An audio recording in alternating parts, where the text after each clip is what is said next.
Budaya Amitofo Tasidara. Ya, jadi sebelumnya mohon maaf dulu kalau suara saya bergetar karena di sini dingin banget, Amsyong ini. Nah, jadi hari ini, saya perkenalkan diri dulu ya, lupa. Nama saya Alvinson, ya saya asli dari Medan, tapi sekarang lagi kuliah di sini. Jadi hari ini pertama thank you banget untuk Money House Medan yang udah memberikan saya kesempatan untuk memberikan sharing ceramah pada hari ini. Oke, jadi hari ini nanti sebentar lagi, kira-kira setengah jam lagi, kita akan memulai Sadhana Chandrasi atau Pelafala Om Mani Padme Hum. Jadi hari ini saya membawa sebuah topik, yaitu Seeking for Mantra, yang artinya itu mencari mantra. Jadi cerita ini bisa dibilang kira-kira berkaitan dengan mantra Om Mani Padme Hum. Jadi nggak usah buang-buang waktu, saya akan langsung bercerita. Jadi cerita ini bukan saya cipta-ciptakan ya, karena saya nanti masuk Awiji. Nah, ini saya ambil dari Karanda Vyuha Sutra, salah satu sutra Mahayana yang paling terkenal dan paling tebal itu menjelaskan mengenai Avalokiteshvara, agungnya Avalokiteshvara. Jadi cerita yang saya ceritakan ini itu cuma secuil aja dari Karanda Vyuha Sutra. Kalau kita baca semua itu wah mantap banget, kita bakalan tahu bahwasanya Avalokiteshvara atau Kuan Im atau Chenrezig itu ternyata seorang bodhisattva yang semua makhluk di 6 alam samsara, menolong semua jenis penderitaan, menghalau penyakit dan semua roh jahat, membuat semua keinginan kita terkabul, dan yang paling penting adalah membawa kita menuju pencerahan atau Anuttara Samyak Sambodhi. Nah, Buddha Shakyamuni berkata, kebajikan dan manfaat dari mantra ini adalah tak terhingga. Saya pun tak mampu menghitungnya. Nah, setelah mendengarkan seperti ini, ada seorang bodhisattva yang bernama Sarwan Niwarana Wishkambin. Jadi saya singkat aja dalam bahasa Mandarin Cukai Cang Fusa karena panjang banget. Jadi Cukai Cang Fusa ini lalu berkata kepada Sang Buddha, wahai Buddha yang agung, siapapun yang mendapatkan mantra ini atau yang menemukan mantra ini pasti akan segera mencapai pencerahan, pasti akan segera mencapai Anuttara Samyak Sambodhi. Oleh karenanya, di mana saya bisa menemukan mantra 6 aksara ini? Kemudian Buddha Sakyamuni tersenyum, lalu berkata seperti ini, putra yang berbudi, bahkan para Tathagata saja, para Buddha aja, nggak tahu di mana mencari mantra ini, tidak tahu bagaimana cara menemukan mantra ini, bagaimana pula seorang bodhisattva bisa mengetahui bagaimana cara menemukan mantra ini. Nah, kemudian Cukai Cengkusa berkata lagi, wahai Buddha Sakyamuni, saya memohon demi semua makhluk, mohon babarkanlah mengenai mantra ini. Demi mantra ini, saya rela merobek kulit saya sebagai kertas, mematahkan tulang saya sebagai pena, dan juga mengucurkan darah saya sebagai tinta untuk menuliskan manfaat pahala dari mantra ini, lalu menyebarluaskannya. Saya benar-benar akan menghormati mantra ini seperti saya menghormati kedua orang tua saya sendiri. Lalu Buddha Sakyamuni tersenyum lagi, lalu Buddha Sakyamuni mulai bercerita. Nah, Buddha Sakyamuni bercerita seperti ini. Wahai putra yang berbudi, pada masa-masa kehidupan lampau ketika saya masih berlatih sebagai seorang bodhisattva, saya sudah berkelana, sudah menjelajah tak terhingga alam semesta dan menemui tak terhingga alam Buddha, dan juga memberikan sudah tak terhingga persembahan kepada para Buddha. Tapi mendengarkan kata dari mantra ini saja pun saya tidak pernah. Kemudian pada suatu hari setelah penjelajahan saya yang panjang, saya kemudian tiba di alam Buddha Ratnotama. Jadi saya menangis di hadapan Buddha Ratnotama karena saya sudah kelelahan mencari mantra ini.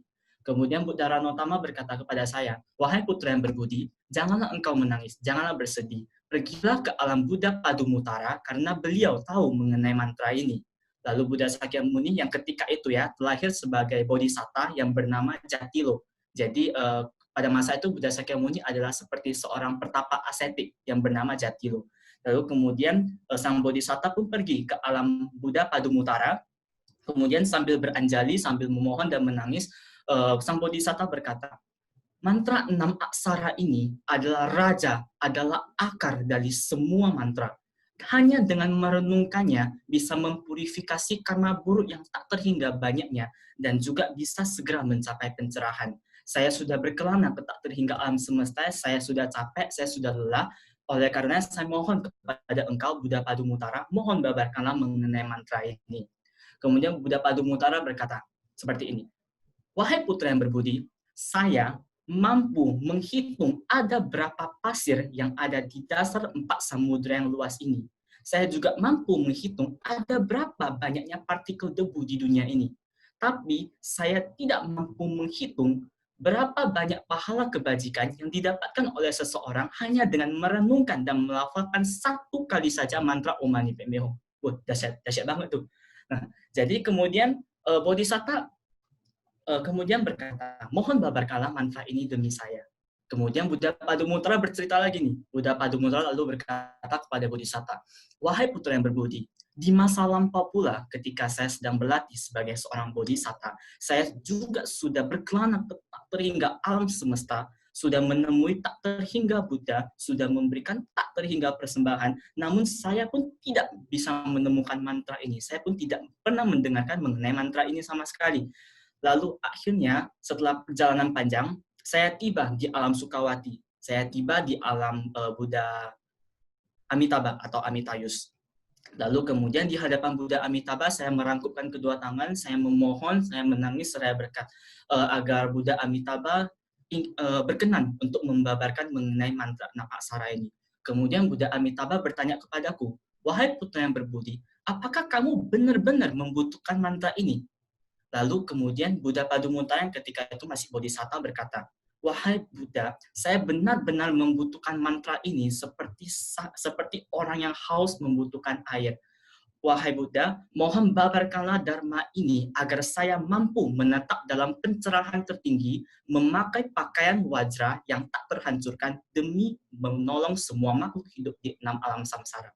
Setelah mendengarkan seperti itu, Buddha Amitabha lalu dengan suara kalawinka atau seperti suara batin ya, suara gaib gitu, mengatakan kepada Avalokiteshvara atau Kuan Im yang berada di sisi kirinya, lalu berkata seperti ini, wahai Avalokiteshvara, coba kamu lihat Bodhisatta ini. Beliau sudah berkelana ke tak terhingga alam semesta dan juga sudah menemui tak terhingga Buddha, namun tidak pernah menemukan mantra ini. Hari ini beliau telah datang, oleh karenanya sudah seharusnya engkau, wahai Avalokiteshvara, membabarkan mantra enam aksara ini kepadanya.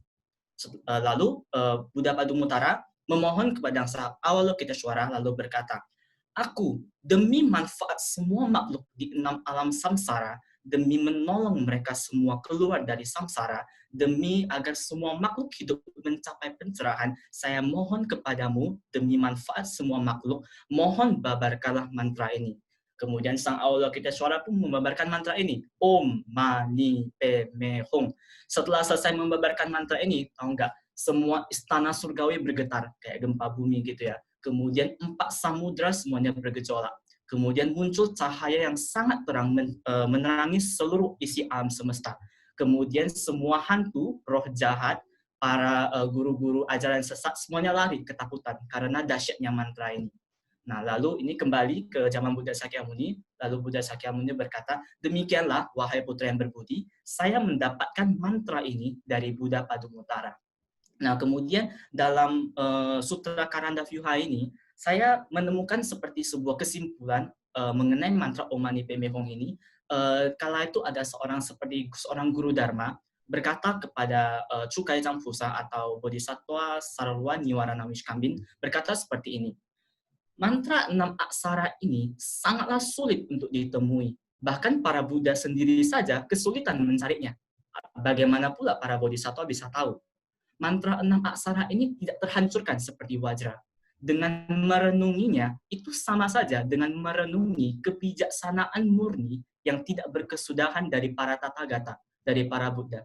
Dengan merenungkannya, dengan melafalkannya, itu sama saja seperti mendapatkan pemberkahan air amrita atau air nektar, air suci, dari semua Buddha dan Bodhisattva yang berdiam di 3 masa dan 10 penjuru.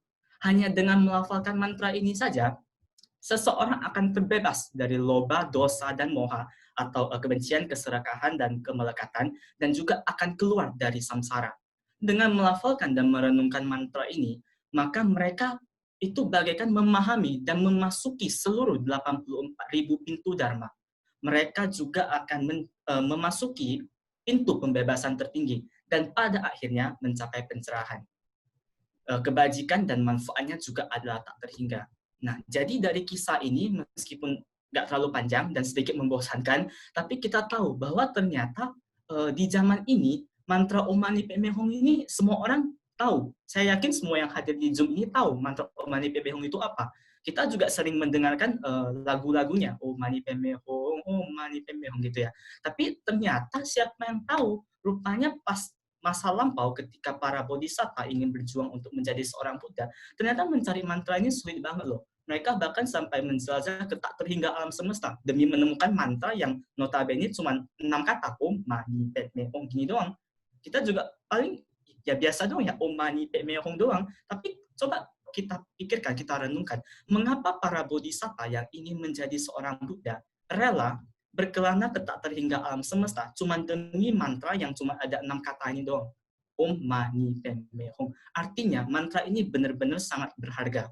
Oleh karenanya, seperti yang dikatakan tadi, Buddha mengatakan pahala jasa kebajikan dari mantra Om Mani Padme Hum ini ada tak terhingga.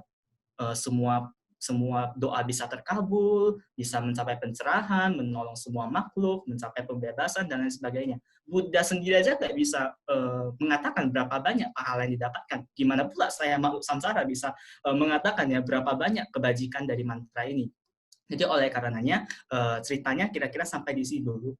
Saya harap cerita ini meskipun agak membosankan dan terkesan datar doang, tapi saya harap semoga cerita ini bisa menjadi motivasi bagi Bapak Ibu sekalian agar lebih giat dalam melafalkan mantra Om Mani Padme Hum, merenungkan artinya, merenungkan cinta kasih, mempraktikkan welas asih dan lain sebagainya. Karena kita tahu bahwa ternyata mantra Om Mani Padme Hum ini sangat dahsyat. Jadi nanti ketika kita ikut acara ini, maka ketika ikut lafal Om Mani Padme Hum ini, maka kita tahu, oh ternyata mantra ini dahsyat banget, keren banget ternyata. Jadi semoga makin termotivasi dan makin semangat dalam melafalkan mantra ini. Sekian dulu dari saya, mohon maaf kalau ada salah kata dan kalau bosan, mohon maaf kalau suara saya tadi bergetar, karena dingin banget di sini. Ya, jadi terima kasih untuk semuanya, Namo Buddhaya, Namo Amituffo.